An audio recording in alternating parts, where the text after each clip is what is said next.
بیٹا اس مرتبہ اگر تمہیں شوق پورا کرنا ہے، جنگ ہمارا آپشن نہیں، ہماری چوائس نہیں، لیکن اگر یہ شوق پورا کرنا ہے، 2019 کو ریپیٹ کرنا ہے، تو ادھر آج ستمگر ہنر آزمائیں، ادھر آج ستمگر ہنر آزمائیں، تو تیر آزما، ہم جگر آزمائیں، تو آئیں پھر پاکستان کو آزمائیں۔ بہت بہت شکریہ اسپیکر صاحب۔ یہ جو حالیہ تناؤ ہے پاک بھارت تعلقات میں، میرے خیال میں اس کا میں ایک پہلا خلاصہ آپ کے سامنے یوں رکھوں گا کہ الجھا ہے پاؤں مودی کا اب پہلگام میں، الجھا ہے پاؤں مودی کا اب پہلگام میں، لو آپ اپنے دام میں بھارت آ گیا۔ میرے خیال میں یہ ہمارے لیے انتہائی باعث تمانیت بات ہے کہ اس مرتبہ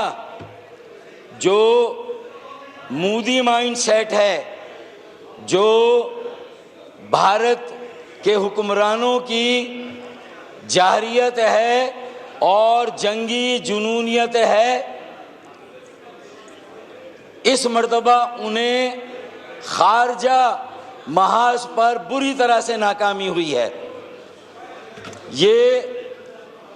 جو پہلگام واقعے کے رد عمل میں بھارت کی طرف سے اس مرتبہ اقدام ہوا ہے، اس نے پوری دنیا پر یہ واضح کر دیا ہے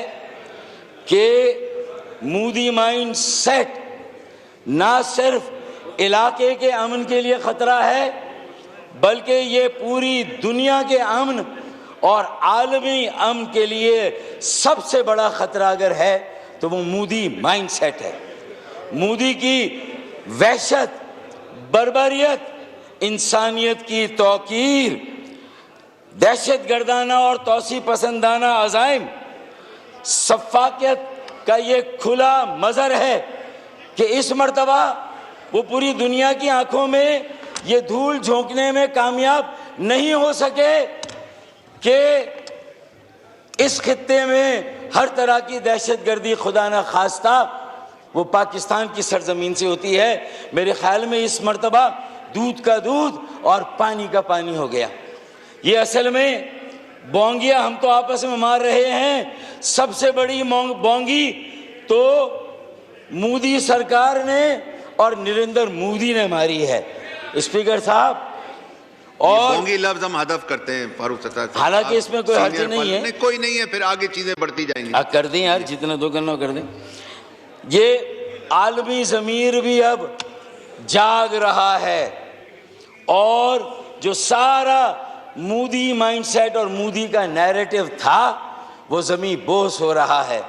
ڈھیر ہو رہا ہے۔ اسپیکر صاحب، اس کی مذمت تقریباً دنیا کے ایک ایک شہری نے، ایک ایک حکومت اور ایک ایک حکمران نے کی ہے جس کا ضمیر ذرا سا بھی جاگا ہوا ہے۔ اسپیکر صاحب، مجھے خاص طور پر اس لیے تمانیت ہے کہ میرے آباء و اجداد نے قیام پاکستان کے لیے جو قربانیاں دیں، جو قیام پاکستان کے لیے جد و جہد قائم کی، آج وہ قربانیاں اور وہ جد و جہد 100% صحیح ثابت ہوئی ہے کہ یہ مودی کا مائنڈ سیٹ ہی تھا اس خطے میں جس نے پاکستان کے قیام کی راہ ہموار کی، اور اس کے لیے ہم نے لازوال قربانیاں دیں، ٹرینیں کٹوائیں، قافلے لٹوائیں، میری بہنوں اور بیٹیوں کی عصمتیں قربان کی اور یہ پاکستان حاصل کیا۔ اسپیکر صاحب، یہ آج میں یہ سمجھتا ہوں، اب دیکھیں تھوڑا اینالائز کریں، مذمت تو سب نے کی اور ظاہر ہے کہ ایک انسانی جان کا ضائع ہونا پوری انسانیت کے ضائع ہونے کے مترادف ہے، اور یہ سب سے بڑا فیلئر انٹیلیجنس کا بھارت کا اپنا ہے، انڈیا کا اپنا ہے، مودی سرکار کا ہے کہ یہ پہلگام کا واقعہ بھی جب ہوا ہمیں معلوم ہے کہ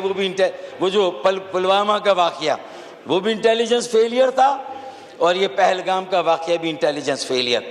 اور صرف انٹیلیجنس فیلئر یہ نہیں کہ اس دہشت گردی کے حملے کو وہ روکنے میں کامیاب نہیں ہوئے، بلکہ آج تک وہ انٹیلیجنس فیلئر کا سلسلہ قائم و دائم ہے کہ اب تک کوئی سراغ نہیں مل سکا، کوئی ایویڈنس نہیں مل سکا، ثبوت و شواہد کے ساتھ ابھی بھی کوئی بات نہیں کی جا رہی ہے۔ بس پاکستان فوبیا ہے جو مودی سرکار اور مودی مائنڈ سیٹ اور اس کے اعصاب پر سوار ہے۔ پاکستان بیشنگ ہے، وار ہسٹیریا ہے، جنگی جنون ہے، اور یہ جنگی جنون اس پورے خطے کو نہیں، پوری دنیا کے امن کے لیے سب سے بڑا چیلنج ہے۔ اگر ہم ذرا سا غور کریں، اب ذرا آئیں مختصراً جائزہ لے لیں کہ یہ ہو کیوں رہا ہے، ناکامی پر ناکامی۔ پوری دنیا نے ایک ایک کر کے بھارت کے کتنے نیریٹیوز ہیں ان کو مسترد کیا ہے۔ آئیں، سب سے پہلا نیریٹیو خارجہ پالیسی میں جب مشرقی پاکستان کی علیحدگی ہوئی تھی 1971 میں، تو یہ دعویٰ کیا گیا تھا کہ دو قومی نظریے کو ہم نے بحر بنگال میں، بے آف بنگال میں ہم نے اسے ڈبو دیا، یہ دعویٰ کیا گیا تھا۔ اور آج اللہ کے فضل و کرم سے جب یہ نام نہاد ایک فساد ہے، نام نہاد سیکولر بھارت کے چہرے کے پیچھے یہ جنونی بھارت کا چہرہ جب بے نقاب ہوا، اسپیکر صاحب، جو تمہاری پراکسی تھی، جو تم نے جبر سے بنگلہ دیش صاحب کا مشرقی پاکستان میں حسینہ واجد کی رجم جو قائم کی تھی، اسے وہاں کے مظلوم عوام پر مسلط کیا تھا، اپنے اس احسان کو جتا جتا کر کہ 1971 میں انہیں پاکستان سے علیحدہ کرنے میں تم نے جو ہے وہ عسکریت پسندی کی تھی، طاقت کا استعمال کیا تھا، اور مشرقی پاکستان کو ہم سے الگ کر کے یہ ثابت کیا تھا کہ وہ جو ہمارے بنگالی بھائی تھے ان کے ساتھ گویا کہ ناانصافی وہ ہماری طرف سے ہوئی تھی۔ آج انہوں نے 1971 کے بعد تقریباً 29 سال اور یہ 25 سال، یہ 48 سالوں کے بعد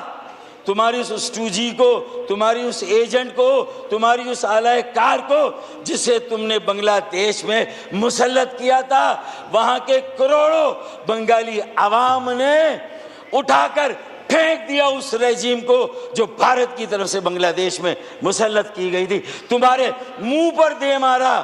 اور آج تمہیں اپنے اسی ایجنٹ کو اپنی گود میں، اپنے ملک میں پناہ دینی پڑی اور تم نے وہاں پر اسے بٹھایا ہے۔ یہ تمہاری خارجہ پالیسی کی سب سے بڑی اور سب سے پہلی اور بڑی ناکامی ہے۔ کینیڈا میں جا کے تم نے اپنے زوم میں G8 اور G20 کا خواب دیکھ کر جس طرح تم نے کینیڈا میں جا کے ایک سکھ رہنما کو ہلاک کیا، جاں بحق کیا، شہید کیا، اسپیکر صاحب، پوری کینیڈا کی عوام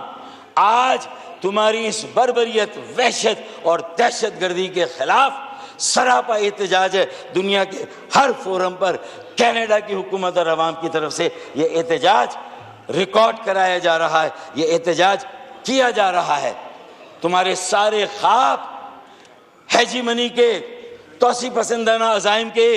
جاہریت پسندی کے، لوگوں کو جبر اور طاقت کے ساتھ دبا کر اس پورے خطے کی بادشاہت کے الحمدللہ وہ ایک ایک کر کے سب چکنا چور ہو رہے ہیں اللہ کے فضل و کرم سے۔ اسپیکر صاحب، بنگلہ دیش کینیڈا میں پسپائی اور شکست کے بعد تم شاید 14 فروری 2019 پلوامہ کے واقعے اور اس کے نتیجے میں تم نے جو ری ایکشن دیا، بالا کوٹ پر آ کر جو لمیٹڈ سو کال ایئر اسٹرائک کی، تو میرے ایک بیٹے نے تمہارے جہاز کو گرا کر ابھی انندن کو یہاں گرفتار کر کے